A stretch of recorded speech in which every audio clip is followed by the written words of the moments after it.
Yeah, it's a black screen type of video. The Minnesota thing. Well, when you start a sanctuary jurisdiction, state, county, or city, and you're using your 10th Amendment rights to not cooperate with the feds, why would you do that? What is the goal and the aim and the reasoning for sanctuary cities? On the do-gooder, we're going to talk to the public about it. The goal is to keep illegal immigrants safe in America because they would be scared to call the police if local police departments worked closely with ICE. That is the working theory. It is literally about building and keeping the trust of illegal immigrants and their family or neighbors, etc., at the cost and to the peril of the Americans around them. Understand what we're backing here. The sanctuary jurisdiction in question is Hennepin County. Minnesota Department of Corrections came out with this long press conference about how the Trump administration is so wrong, etc. And we work with ICE. Well, 2021, the Hennepin County Sheriff's Office put out Administrative Directive 2102 that says, with the exception of when ICE has a judicial warrant for arrest, we no longer talk to ICE. That administrative directive is longer than that. You can look it up if you want. Sheriff Hutchinson put it out. They are absolutely releasing violent and nonviolent criminals that are illegal aliens on the street, and they've been doing so for years, and they're not honoring ICE detainers. ICE detainer is saying, hey, give us some heads up, a 48-hour heads up, and possibly a 48-hour hold so we can come get the guy. He's an illegal alien. Or a girl. No offense to criminal girls. They don't even respond. And Minnesota Corrections is grandstanding on how well they cooperate. Hennepin County, like these other sanctuary jurisdictions, as Minnesota is not a sanctuary state, there's a handful of counties, you are absolutely guaranteeing more time, more money, more agents, and more danger for everyone around, including the immigrants, for ICE agents to actually do their work in the name of the emotional benefit of the illegal aliens, so they're not scared, so they can call the police if something happens. Does that make sense to you? Is there possibly a background where you would want to fill these population centers with either loyal voters or a loyal population that stays there, loyal voting base for obvious reasons, and population, which we use to judge how many representatives we're going to get? The lambdog claim of profiling is not legal, and it doesn't happen. What does happen is saying, hey, these guys are looking for day work outside of a Home Depot. They're dressed like shit. They're speaking Spanish, and they just got dropped off in a van. You need other things besides someone's race. No one's getting stopped because of their race. It's not legal for them to do that. If that does happen, you've got a legal case against them.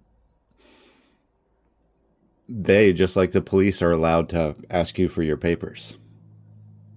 You're allowed to say no. If they take it a step further and they detain you, you may have a legal case that they've wasted your time and detained you unlawfully. Go for it. Is there any mass kidnapping of American citizens? Absolutely not. That is ridiculous. Is there any mass kidnapping of illegal migrants? Absolutely not. They're being detained, arrested, and then likely deported.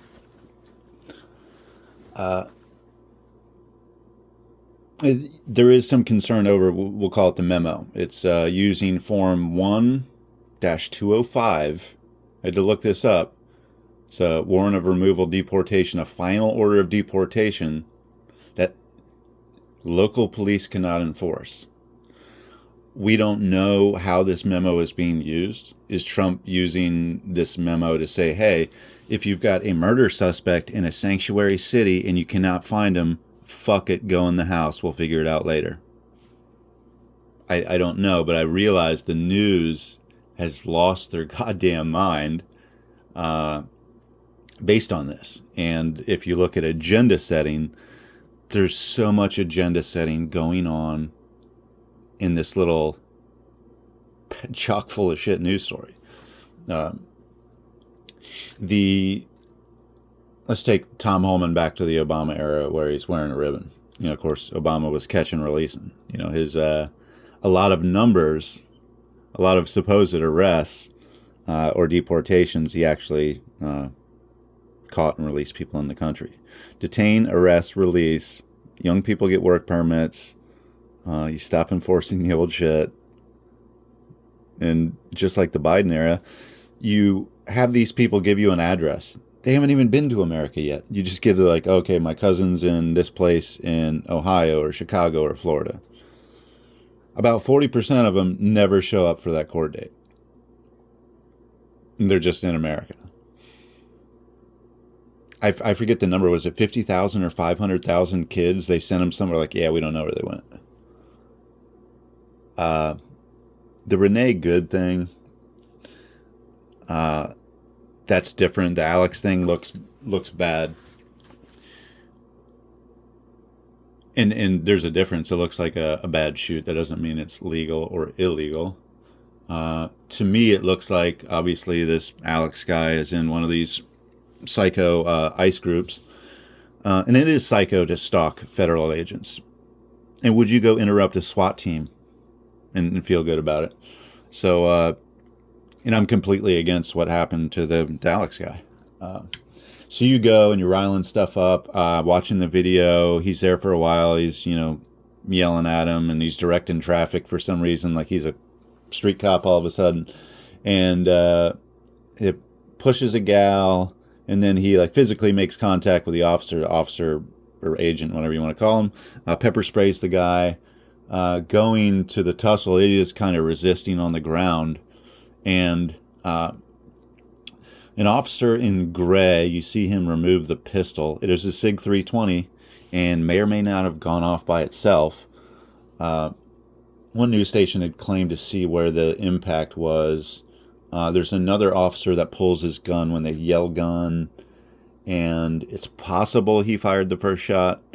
Of course, it's what happened after is sympathetic fire. Doesn't make it wrong or right.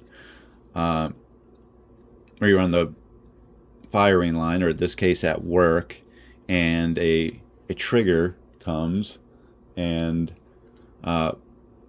say in shooting you would say here's a whistle and fire, and you would train these kids whistle and fire, whistle and fire. By the time, if you're going to make this point, you want to prove sympathetic fire, you let them know at the word fire, I want you to shoot, not at the whistle. Take 20 people. Some are going to likely fire at the whistle without you saying the word fire, despite them clearly hearing what you said. Only fire when I say the word fire. Do not fire at the whistle. They've just done it so long.